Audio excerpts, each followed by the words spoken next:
এই মুহূৰ্তত দিব লৈছো আন এক গুৰুত্বপূৰ্ণ খবৰ। মেট্ৰিক পৰীক্ষাৰ্থীৰ বাবে এই মুহূৰ্তত গুৰুত্বপূৰ্ণ খবৰ। অক্টোবৰ মাহৰ আগতেই খুলিব লাগিব নিজৰ নামত বেংকৰ একাউণ্ট।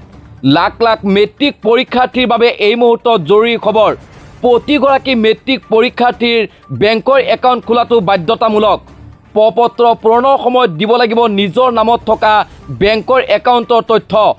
অক্টোবৰৰ পৰা আৰম্ভ হ'ব মেট্ৰিক পৰীক্ষাৰ্থীৰ পত্ৰ পূৰণৰ প্ৰক্ৰিয়া। তাৰ আগতেই পৰীক্ষাৰ্থীগৰাকীয়ে নিজৰ নামত খুলিব লাগিব বেংকৰ একাউণ্ট।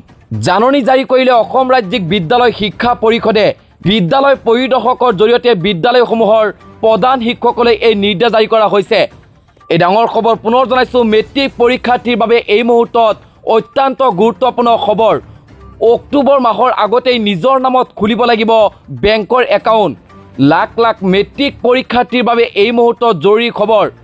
প্ৰতিগৰাকী মেট্ৰিক পৰীক্ষাৰ্থীৰ বেংকৰ একাউণ্ট থকাটো বাধ্যতামূলক। পত্ৰ পূৰণৰ সময়ত দিব লাগিব নিজৰ নামত থকা বেংকৰ একাউণ্টৰ তথ্য।